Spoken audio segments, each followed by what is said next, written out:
Eto para 'to sa mga katrabaho mo, oo, ayan. Pagpasok pa lang ng trabaho, after tying in, after and everything, sab ang gagawin niya, daldal muna bago trabaho. Oh, 'di wow, totoo. May katrabaho tayong ganyan, daldal muna siya, after that hanggang sa malapit na mag-12:00, mag-break na bago siya mag-work. Ilang oras na lang ang work niya, 30 minutes. Sabi niya, "Ay, napagod ako." Biglang reklamo agad, magreklamo yan. Pagod kasi nga inubos mo lahat sa kakadaldal mo, yung energy mo. Pagod na pagod ka. Eh, diba?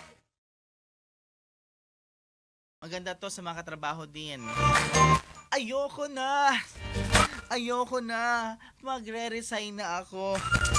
At inabot pa siya ng 10 years.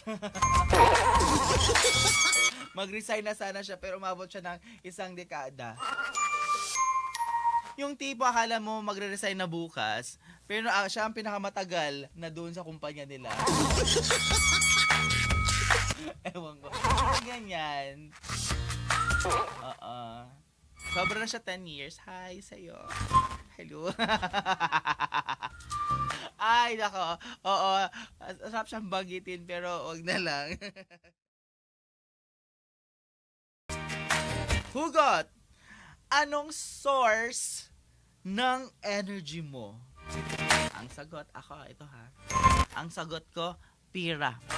Pira ang source of energy ko. Totoo, lahat naman tayo, kahit walang baterya yung pera na yan, pag nahawakan mo yung pera, ma-energize ka talaga. Di ba, Lance? Kaperahan. Sa mga may pera dyan, share na.